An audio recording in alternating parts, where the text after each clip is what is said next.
Olá, gente. Que a graça e a paz de Cristo estejam sobre nós. Chegamos a um momento muito importante da nossa série sobre os dons espirituais. Depois de compreendermos o contexto de 1 Coríntios, capítulo 12, a diferença entre dons e ministérios e a soberania do Espírito Santo na distribuição dos dons, começaremos agora a estudar cada um deles individualmente. E o primeiro dom mencionado por Paulo é o dom da palavra de sabedoria, e talvez nenhum outro dom seja tão confundido com inteligência, com cultura, com experiência de vida ou capacidade intelectual. Mas será que é isso que Paulo está ensinando? Antes de começarmos, pensa comigo. O que é a palavra de sabedoria? Ela é a mesma coisa que inteligência? Toda pessoa sábia possui esse dom? Como esse dom aparece nas Escrituras? Qual é a sua finalidade na igreja? Como sempre faço, te convido a abrir a Bíblia e estudarmos o que está escrito. Paulo escreve: porque a um, pelo Espírito, é dado a palavra da sabedoria, e a outro, pelo mesmo Espírito, a palavra da ciência. 1 Coríntios, capítulo 12, versículo 8. Observe um detalhe muito importante, que é o fato de Paulo não falar simplesmente em sabedoria, mas ele fala em palavra da sabedoria. E essa diferença não pode de maneira alguma ser ignorada. A palavra sabedoria, por si só, aparece inúmeras vezes nas Escrituras, mas aqui Paulo está tratando de uma manifestação específica do Espírito Santo. A Bíblia nos fala sobre diferentes tipos de sabedoria, e existe a sabedoria adquirida pela experiência, existe a sabedoria produzida pelo estudo, e Tiago ainda fala da sabedoria terrena e da sabedoria que vem do alto. Mas a sabedoria que do alto vem é, primeiramente, pura, depois, pacífica, moderada, tratável, cheia de misericórdias e de bons frutos. Tiago, capítulo 3, versículo 17. Tudo isso faz parte da vida cristã. Entretanto, a palavra da sabedoria mencionada em 1 Coríntios, capítulo 12, pertence ao contexto das manifestações espirituais. Ela não descreve uma característica permanente da personalidade, mas ela descreve uma atuação do Espírito Santo em determinada situação. Podemos nos perguntar por que Paulo usa a expressão palavra. Aqui, de modo particular, eu vejo um detalhe maravilhosamente fantástico, pois percebo que se Paulo estivesse falando apenas de sabedoria, teria utilizado apenas essa palavra, mas ele acrescenta palavra da sabedoria, e isso sugere uma direção comunicada, uma resposta, uma orientação, ou seja, uma solução concedida pelo Espírito Santo para um momento específico. E isso não significa que aquela pessoa passe a conhecer todas as respostas, mas significa que Deus concede uma direção sobrenatural exatamente quando ela é necessária. Um dos melhores exemplos desse princípio encontra-se na vida de José, que depois de interpretar os sonhos de Faraó, apresentou um plano para enfrentar os 7 anos de fome. Ache Faraó um homem entendido e sábio e o ponha sobre a terra do Egito. Gênesis capítulo 41, versículo 33. A interpretação do sonho revelou o que aconteceria, mas foi a direção dada por Deus que mostrou o que deveria ser feito. José não apenas anunciou o problema, mas ele apresentou a solução, sendo que essa é uma característica frequentemente observada na palavra da sabedoria, pois ela aponta um caminho conforme a vontade de Deus. Outro exemplo aparece em Daniel, onde Nabucodonosor exigiu que seus sábios revelassem tanto o sonho quanto a sua interpretação. Mas, humanamente, isso se apresentava impossível. Mas Daniel buscou ao Senhor em oração e Deus revelou o mistério, e depois Daniel compareceu diante do rei com a resposta, e ele mesmo declarou: há um Deus no céu, o qual revela os mistérios. Daniel, capítulo 2, versículo 28. Observe que Daniel não atribuiu nada à própria capacidade, pois toda a glória pertence a Deus, e esse é um princípio constante nos dons espirituais, onde um instrumento nunca deve chamar mais atenção do que aquele que o utiliza. Durante seu ministério, Jesus enfrentou inúmeras tentativas de colocá-los em contradição. E certa vez lhe perguntaram: é lícito pagar tributo a César? E se Jesus respondesse sim, iria desagradar grande parte do povo.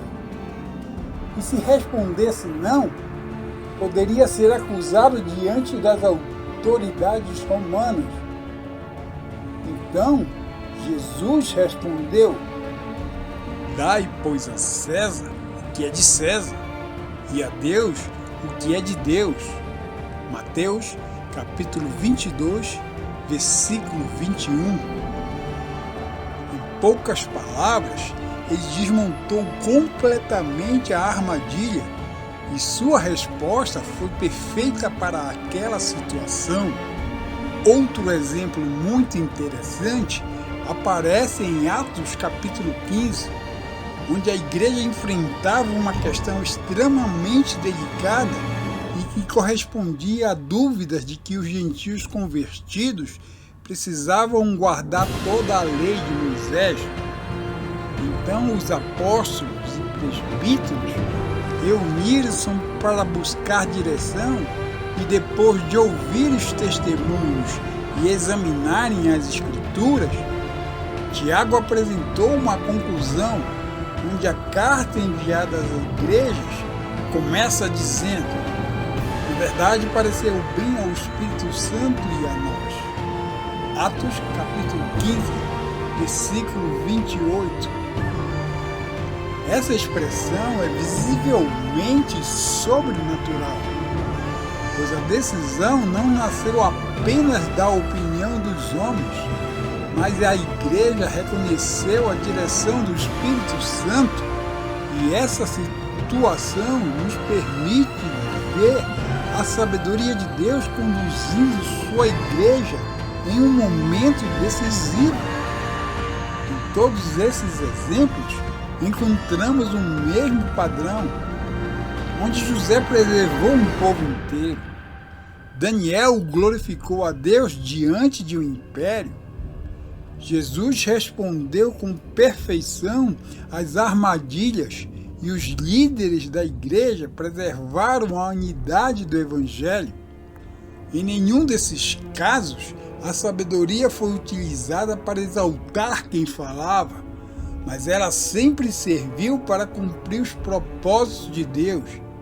E é Exatamente assim que acontece com a palavra da sabedoria, onde ela não existe para impressionar pessoas, mas existe para edificar a igreja, para trazer direção em momentos difíceis, para resolver situações que ultrapassam a capacidade humana e para conduzir o povo de Deus conforme a sua vontade. É necessário evitar alguns equívocos, pois a palavra da sabedoria não é uma inteligência elevada, um conhecimento acadêmico, uma boa memória, uma cultura geral, uma facilidade para falar ou uma experiência adquirida com a idade. Todas essas qualidades são importantes, mas nenhuma delas, por si só, constitui esse dom espiritual. E, da mesma forma, esse dom não torna alguém infalível e a pessoa continua dependente do Espírito Santo e totalmente sujeita à autoridade das Escrituras, pois a palavra continua sendo a autoridade. Outro princípio que não pode ser esquecido é aquele em que o Espírito Santo jamais contradiz a palavra que ele mesmo inspirou, e nenhuma manifestação espiritual possui a autoridade acima das Escrituras. Toda palavra de sabedoria deve estar em perfeita harmonia com a revelação bíblica, pois os dons confirmam a palavra e nunca a substituem, nunca acrescentam nova doutrina e nunca anulam aquilo que Deus já revelou. Esse princípio protege a igreja dos exageros e preserva a centralidade das Escrituras. Imagine um navegador conduzindo um navio durante uma noite de forte tempestade. Ele conhece o mar, tem experiência e sabe operar a embarcação.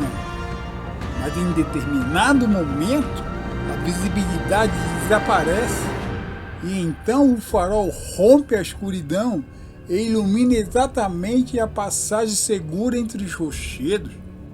Perceba que o farol não faz toda a viagem, mas ele ilumina o trecho decisivo. De maneira semelhante, a palavra da sabedoria é uma direção específica concedida pelo Espírito Santo para um momento específico, e ela não substitui o estudo da palavra nem a vida de comunhão com Deus, mas ela ilumina o caminho quando a igreja precisa discernir a vontade do Senhor diante de uma situação concreta. A palavra da sabedoria é uma manifestação do Espírito Santo pela qual Deus concede direção, discernimento e resposta apropriada para situações específicas, sempre com o propósito de glorificar a Cristo e edificar sua igreja. E ela não deve ser confundida com inteligência, experiência ou conhecimento humano. Ao observarmos José, Daniel, Jesus e a igreja em Atos capítulo 15, percebemos um padrão constante onde Deus concede sabedoria para conduzir seu povo em momentos que sejam decisivos, preservando sua obra e manifestando sua glória. No próximo estudo, conheceremos a palavra do conhecimento. Veremos que ela também é uma manifestação do Espírito Santo e que não deve ser confundida com o estudo bíblico, memória ou acúmulo de informações, mas compreendida à luz da própria Escritura. Pense nisso. #fica a dica. Deus te abençoe.